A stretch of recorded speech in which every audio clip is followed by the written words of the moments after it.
வணக்கம். துலாம் லக்னத்தில் பிறந்தவங்களுடைய குணநலன்கள், அந்த லக்னத்தின் சிறப்புகள், அவங்களுடைய வாழ்க்கை எப்படி இருக்கும் அப்படின்றத இந்த பதிவுல பார்க்கலாம். துலாம்ல பிறந்தவங்க அப்படின்னு சொன்ன உடனேயுமே நமக்கு ஞாபகத்துல என்ன வரும் அப்படின்னா, இவங்க ஊருக்கும் உலகத்துக்கும் ரொம்ப இனியவர்களாவும் நல்லவர்களாவும் இருப்பாங்க. ஏன்னா காலபுருஷனுடைய லக்னம்ன்றது மேஷம். அதுக்கு எக்ஸாக்ட் ஆப்போசிட்டா 7ஆம் இடமா சமசப்தமமா வரக்கூடிய ராசி இந்த துலாம். அதாவது லக்னம்ன்றது உங்களை குறிக்கும் அப்படின்னா 7ஆம் இடம் அப்படின்றது வந்து நீங்க பார்க்கக்கூடிய ஊரு, உலகம், சந்திக்கக்கூடிய மனிதர்கள் இதை குறிக்கக்கூடியது.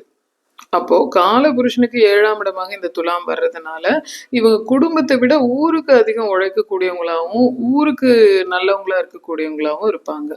அப்போ இவங்க குடும்பத்தின் மேல கொண்ட அக்கறையை விட சமுதாயத்தின் மீது அதிக அளவு அக்கறையும் பொறுப்புணர்வும் கொண்டவங்களா இருப்பாங்க.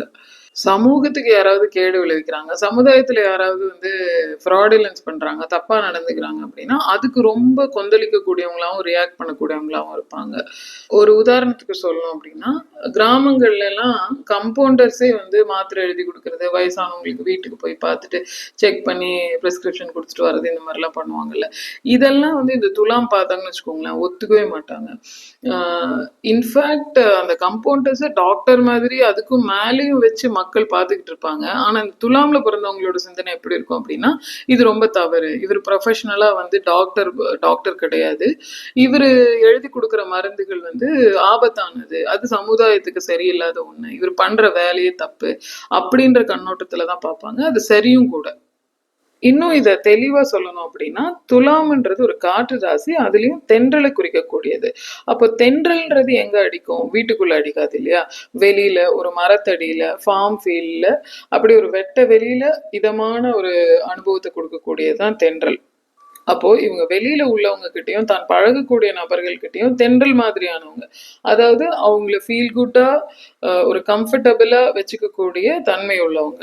அவங்களுடைய சுய ஜாதகம் எப்படி இருக்கு, அவங்க வீட்டுக்குள்ள எப்படி நடந்துக்கிறாங்க, உண்மையான குணாதிசயங்கள் என்னன்றது ஒரு பக்கம் இருந்தா கூட வெளியில இருந்து பாக்குறவங்களுக்கு இவங்க எப்பவுமே ரொம்ப இனிமையானவங்களாவும் சாந்தமானவங்களாவும் தான் தெரிவாங்க.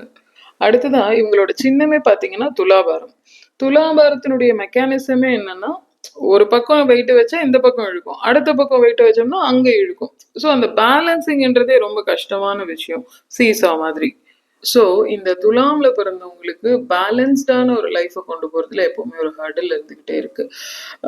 ஒன்று ப்ரொஃபஷ்னலாக ரொம்ப கான்சென்ட்ரேட் பண்ணி ஃபேமிலியில் அந்த அளவுக்கு கான்சென்ட்ரேட் பண்ணாமல் போயிடுறது, அல்லது ஃபேமிலியில் ரொம்ப இணக்கமான சந்தோஷமான ஒரு சூழ்நிலை இருக்கும்பொழுது ஃபினான்ஷியல் ஸ்ட்ரகிளை ஃபேஸ் பண்ணுறது, அல்லது ஒரு சோஷியல் லைஃப்ல இருந்துக்கிட்டு பெருசாக வந்து ஒரு பொருளாதாரத்துக்கோ அல்லது குடும்பத்துக்கோ முக்கியத்துவம் கொடுக்க முடியாத ஒரு சூழ்நிலையில் இருக்கிறது, இந்த மாதிரி ஏதாவது ஒரு தடுமாற்றத்தை வந்து ஃபேஸ் பண்ணிக்கிட்டே இருக்காங்க. அதுலேயும் பிறப்பிலிருந்தே ஏதாவது ஒரு போராட்டத்தை சந்திக்க வேண்டிய ஒரு சூழ்நிலைக்கு சின்ன வயசுலயே ஒரு ரெஸ்பான்சிபிலிட்டியை கையில் எடுத்துக்கக்கூடிய ஒரு பொசிஷனுக்கு இந்த துலாம் இருக்காங்க. இந்த மாதிரி ஒவ்வொரு லக்னம் அல்லது ராசிக்கு என்ன சின்னம் கொடுத்துருக்காங்க, அதை எந்த மாதிரி வகைப்படுத்துறாங்க அப்படின்றத நம்ம பார்த்தோம்னாலே அந்த லக்னத்துல பிறந்தவங்களுடைய கேரக்டரை நம்ம முழுசா தெரிஞ்சுக்க முடியும். இப்போ நல்லா யோசிச்சு பார்த்தோம் அப்படின்னா, நீதி தேவதையினுடைய கையிலேயே தராசு கொடுத்துருப்பாங்க. ஆனா நீதி தேவதையோட கண்ணை கட்டியிருப்பாங்க.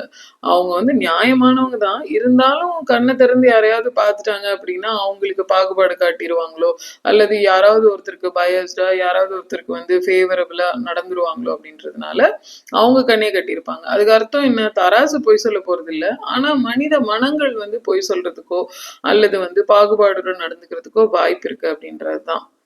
ஒரு தராசின் மேல நீங்க எதை வச்சீங்கன்னாலும், அது வந்து பேப்பரா இருக்கலாம், இல்ல கல்லா இருக்கலாம், கோல்டா இருக்கலாம், எதை வச்சாலும் அது எடையை தான் அது கரெக்டா காட்டுமே தவிர எந்த பொருளை வச்சிருக்கோன்றதுக்கு தகுந்த மாதிரி அதோட ரிசல்ட் மாற போறது இல்லை இல்லையா?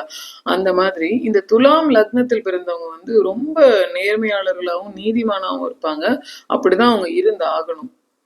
ஏன்னா துலாத்துலதான் வந்து சனி பகவான் உச்சமடைவார். அவருடைய வேலையே வந்து யாரு என்னன்னு பார்க்காம ஒருத்தருடைய நல்வினை தீவினைக்கான பயன்களை அனுபவிக்க வைக்கிறதும் அதற்கான வாழ்க்கையை வந்து அமைச்சு கொடுக்கறதும் தான் அவரோட வேலை. ஸோ இந்த மாதிரி அற்புதமான துலாம் லக்னத்துல பிறந்தவங்க வந்து பழிக்கு அஞ்சக்கூடியவங்களா இருப்பாங்க. சட்டத்துக்கு புறமான அல்லது நீதிக்கு புறமான வழியில போறதுக்கு அவங்க விரும்பவே மாட்டாங்க. ஒருவேளை துலாம் லக்னத்திலேயே பிறந்து அவங்களுடைய சுய ஜாதகத்துல கிரக அமைவுகள் சரியில்லாம ஒரு தவறான பாதையில அல்லது வந்து ஏதாவது ஒரு சரியில்லாத பாதையில போறாங்க அப்படின்னா அவங்க அதுல கண்டிப்பா சக்சீட் ஆக முடியாது. இந்த துலாம் லக்னம் பொறுத்த வரைக்கும் சனி பகவானை பார்த்து பயப்படணும் அப்படின்ற அவசியமே கிடையாது. இவங்க லக்னத்துல உச்சமாகி மேலும் இவங்களுக்கு 4, 5 என்ற 2 முக்கியமான வீடுகளின் அதிபதியாக ராஜ யோகாதிபதியாக இருக்கக்கூடியவர் இந்த சனி பகவான். இந்த துலாம் லக்னத்தினுடைய அதிபதியாகிய சுக்கிரனும் சனி பகவானும் நல்ல ஃப்ரெண்ட்ஸ், ஒரு நல்ல அண்டர்ஸ்டாண்டிங் இருக்கக்கூடிய 2 கிரகங்கள். அப்போ ஒருத்தர் நேர்மையா நியாயமா இருக்கும் பொழுது அவங்களுக்கு எல்லா நல்லதுகளையும் சரியான டைம்ல பண்ண வேண்டிய கடமை சனி பகவானுக்கு இருக்கு. அடுத்ததாக இந்த துலாம் சர வீடாக வருகிறது. பொதுவாவே சர வீடு அப்படின்னா சரசரன், அதாவது ஃபாஸ்டா இயங்கிக் கொண்டே இருக்கக்கூடிய ஒரு அதிக செயல்திறன் மிக்க வேகம் மிக்க ஒரு தன்மையை தான் விளக்கும். மற்ற சரலக்னங்கள் மாதிரி இல்லாம, அதாவது மேஷ லக்னம், கடக லக்னம் இதுல பிறந்தவங்க மாதிரி எல்லாத்தையும் ஃபர்ஸ்ட் ஃபாஸ்டா செஞ்சு முடிச்சிடணும் அப்படின்ற மென்டாலிட்டி இல்லாம இவங்க கொஞ்சம் மாறுபட்டு நிதான போக்கு கடைபிடிக்கக்கூடியவங்களா இருப்பாங்க. என்ன இப்போ அதான் டைம் இருக்குல்ல அப்படின்னு சொல்லிட்டு அந்த டைமை தள்ளி போட்டு அந்த நிக் ஆஃப் த டைம்ல லாஸ்ட் மொமெண்ட்ல வந்து அதை செஞ்சு முடிக்கக்கூடியவங்களா இருப்பாங்க. ஏன்னா இவங்களுக்கு அந்த சனி பகவான் வந்து லக்னத்திலேயே உச்சமா இருக்கிறதுனால அந்த லேசினஸை கொடுப்பாரு, அல்லது கொஞ்சம் பொறுமையாவே செய்யலாம் அப்படின்ற ஒரு எண்ணத்தையும் கொடுப்பாரு. வேலையை கரெக்டா பண்ணி முடிச்சிருவாங்க, ஆன் டைம்க்கு கொடுத்துருவாங்க அப்படின்றது வேற விஷயம்.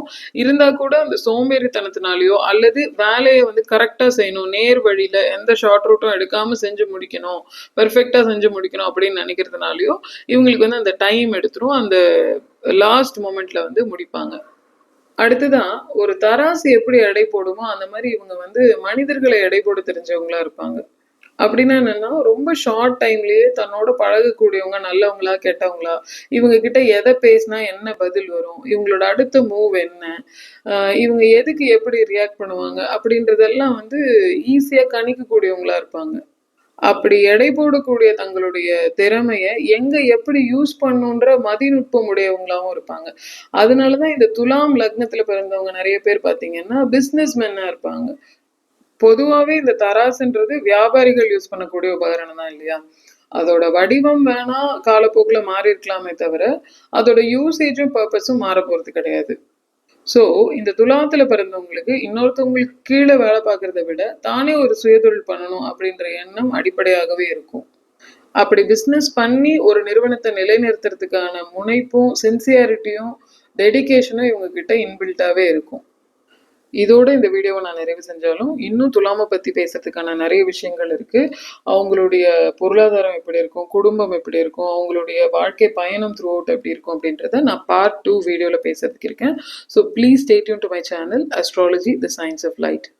இந்த வீடியோ இன்ஃபர்மேட்டிவா இருக்குன்னு நினைச்சீங்கன்னா லைக் பண்ணுங்க and share it with your friends and family.